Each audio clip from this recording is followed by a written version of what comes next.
तो surface tension वाली चीजों को हमें समझना पड़ेगा। लिक्विड के सरफेस टेंशन के प्रॉपर्टी के कारण ये सारी बातें क्या होती है हमारे डेली लाइफ में परफॉर्म होता है। मरकरी में अगर तुम हाथ दबाओगे ना तो मरकरी में तुम्हारा हाथ गीला नहीं, और पानी में हाथ क्या होता है, गीला होता है। ठीक है, तो मच्छर वाली बात अगर हम करते हैं तो मच्छर जो है अगर प्लेन जो अच्छी वाटर होती है, साफ पानी होता है, उसका ठीक ठाक सरफेस टेंशन होता है। ठीक है, तो सरफेस टेंशन होने के कारण उस पर आसानी से मच्छर क्या होती है, आराम से बैठता है। बट जब ऑयल डालते हो तो उस ऑयल के डालने के कारण वो सरफेस टेंशन थोड़ा कम हो जाता है। तो जब मच्छर उस पर बैठने की कोशिश करता है तो मच्छर उस पानी में डिप कर जाता है। जब बैठ ही नहीं पाएगा तो लार्वा वगैरह कैसे जनरेट करेगा। ठीक है, liquid do not has definite shape but has definite volume. ये तो लिक्विड की डिफिनिट प्रॉपर्टी है। Liquid has free surface. Free surface कहने का मतलब कि लिक्विड के ऊपर, जैसे कोई लिक्विड का सरफेस बनाते हो, सपोज करो लिक्विड का ये सरफेस बनाया टॉप सरफेस, टॉप सरफेस पे लिक्विड के यहाँ मॉलिक्यूल्स है, यहाँ पे लिक्विड के मॉलिक्यूल्स है। इस मॉलिक्यूल्स जो एयर के कांटेक्ट में है उसको हम फ्री सरफेस बोलते हैं। ठीक है, अब ये जो लिक्विड के मॉलिक्यूल्स हैं इस फ्री सरफेस के ऊपर, नीचे भी एक लिक्विड है, ये भी लिक्विड है, ये सब क्या करते हैं, इस फ्री सरफेस वाले मॉलिक्यूल्स को नीचे की ओर खींचते हैं। ठीक है, बट अगर कोई लिक्विड है, मान लो कि ये कंटेनर है, इस कंटेनर के बल्क में अगर बात करते हैं तो बल्क में अगर कोई पार्टिकल्स है लिक्विड का, इसके चारों तरफ लिक्विड पार्टिकल्स क्या करते हैं, एक रंग का फोर्स जनरेट करते हैं लिक्विड पार्टिकल्स।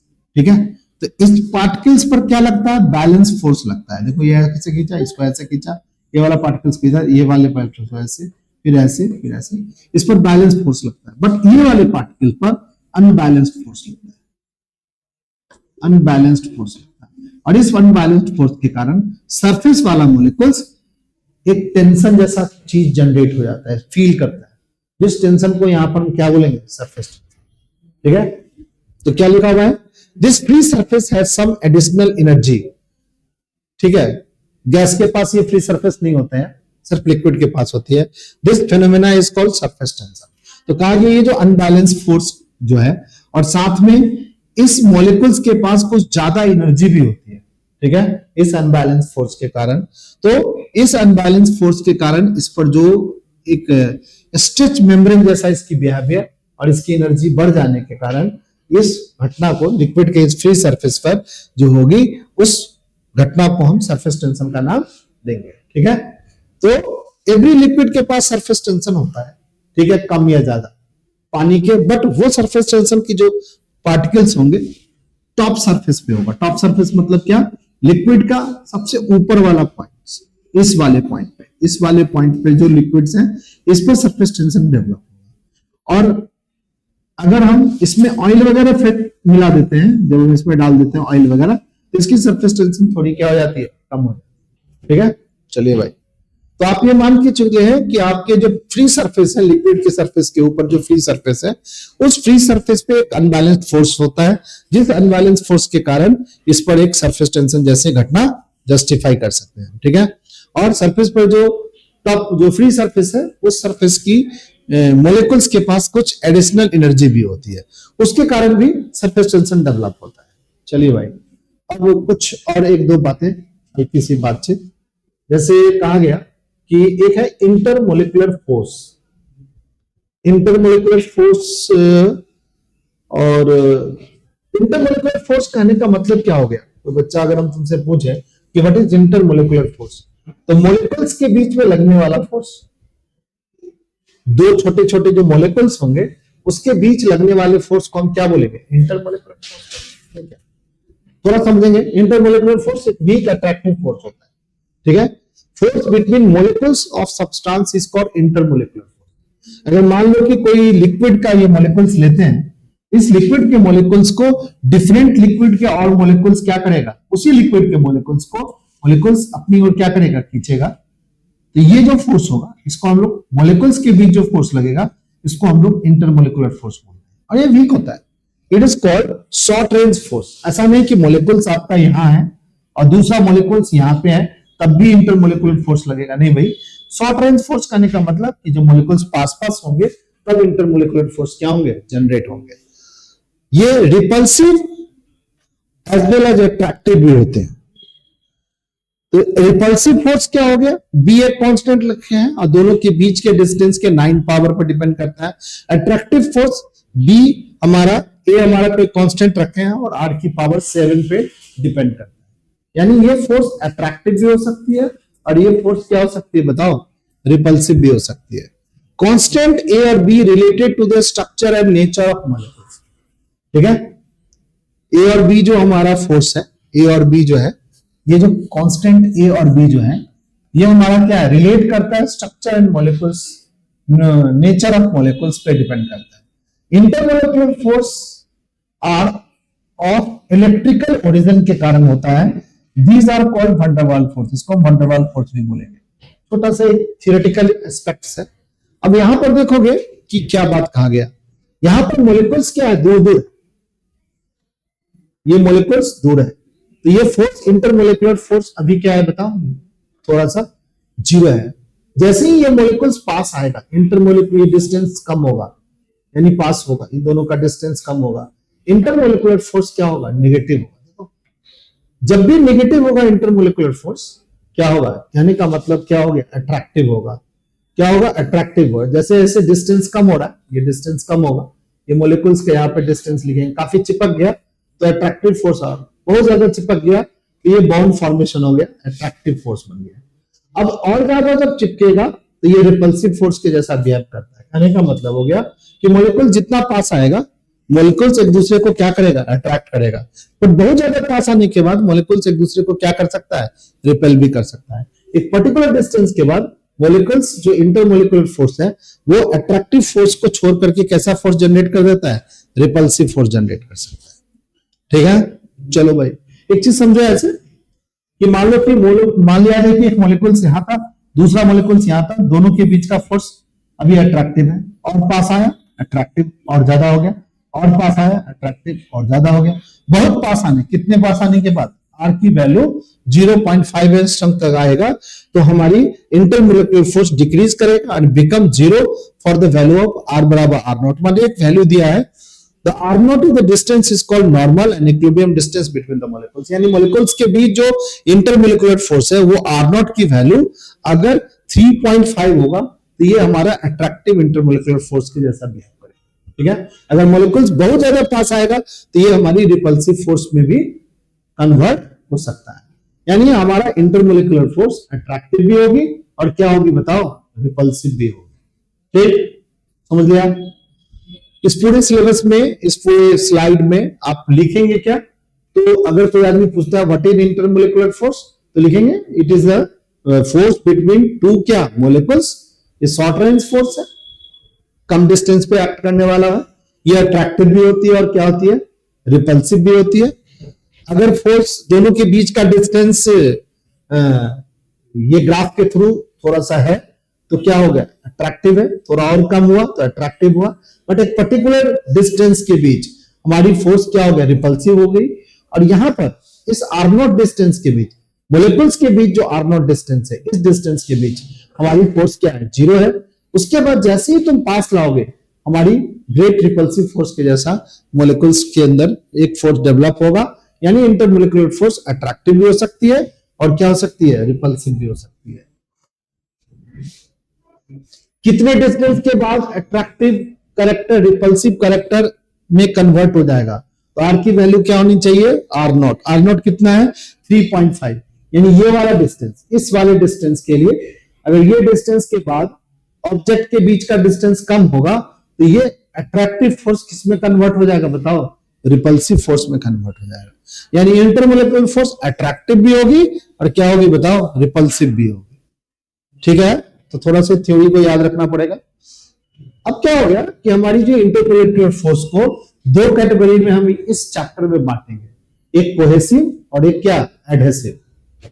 क्या है, सो देखेंगे सही बच्चे, थोड़ा सा देखेंगे फिर लिखेंगे, लिखने का होगा तो टाइम दे देंगे।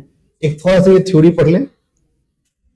एक फोर्स हमारी कोहेसिव फोर्स होती है और एक फोर्स हमारी क्या होती है, एडहेसिव फोर्स होती है। थोड़ा सा इस बात को समझ लें। एडहेसिव फोर्स कहने का मतलब attraction between molecules of different substance. मान लीजिए दो डिफरेंट सब्सटेंस के बीच जो अट्रैक्टिव फोर्स होगी उसको एडहेसिव बोलेंगे। मान लो कि ए नामक एक सब्सटेंस है, इसके मोलिकुल्स कुछ ऐसे हैं और बी वाले मोलिकुल्स कुछ छोटे हैं या बड़े हैं, कुछ अलग से हैं। ये डिफरेंट टाइप के बीच जो मोलिकुल्स हैं उसके बीच जो अट्रैक्टिव फोर्स होगा उसको एडहेसिव बोलेंगे। और मान लिया जाए कि एक मोलिकुल्स आपका ऐसे है और दूसरा मोलिकुल्स भी उसी तरीके का है, इसके बीच जो फोर्स होगा, अट्रैक्टिव फोर्स होगा, उसको हम कोहेसिव बोलेंगे। क्या हो गया cohesive? Attraction between the molecules of same substance, attraction between the molecules of different substance. अब क्या हो गया? Above force are van der Waals force, और इस दोनों फोर्स को हम वैन डर वाल्स, ठीक है, क्या लिखा हुआ है? It does not obey square law, inverse square law. Inverse square law का मतलब जो फोर्स जो होता है डिस्टेंस के स्क्वायर के इनवर्सली प्रोपोर्शनल होता है, ये लॉ को ये ओबे नहीं करता है। It is different from gravitational force. Gravitational force से अलग तरीके का ये फोर्स है।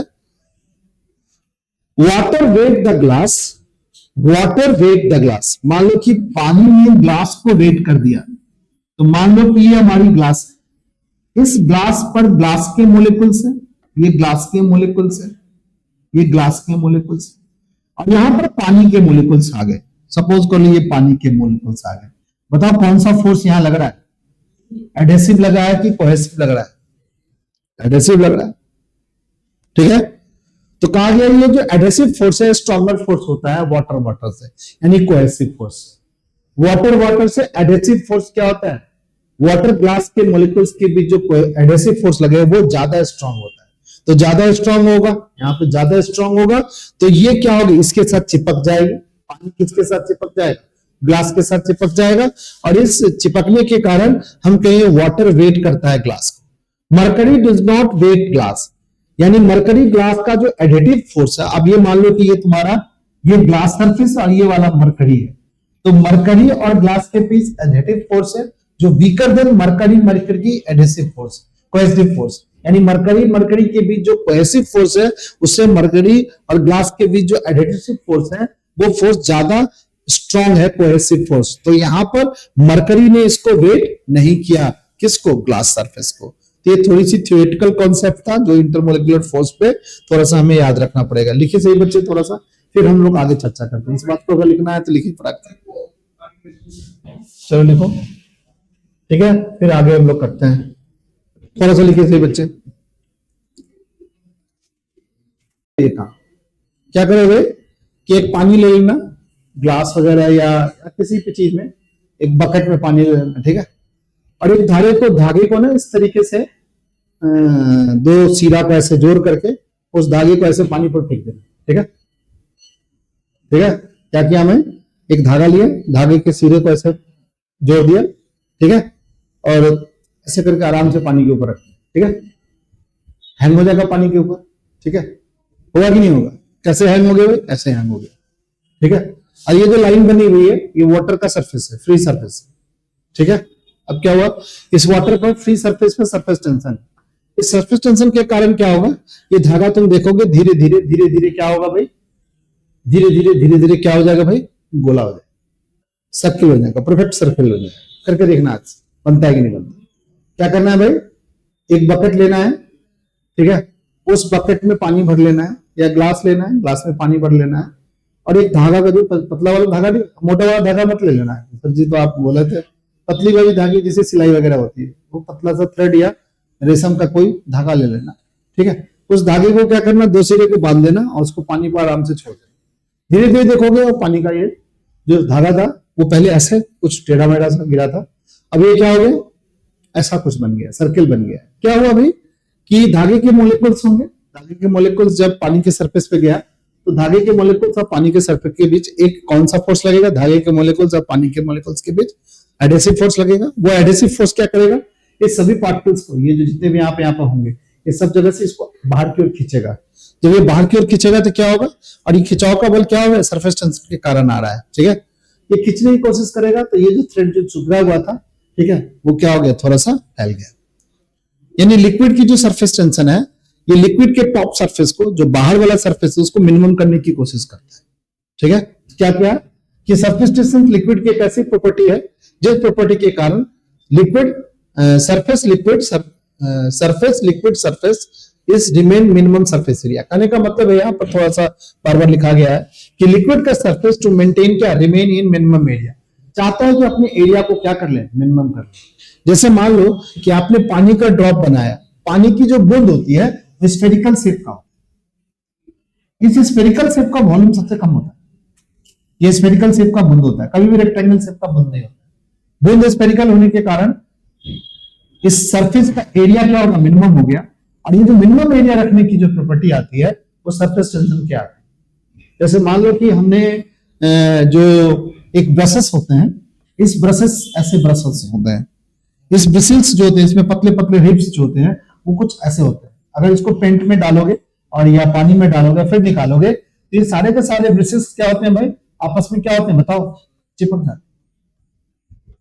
ये ब्रिसल्स ऐसे चिपक गए हैं, चिपकने का कारण क्या है, सरफेस टेंशन। लिक्विड का सरफेस टेंशन क्या करता है, अपना सरफेस एरिया को कम करने की कोशिश करता है।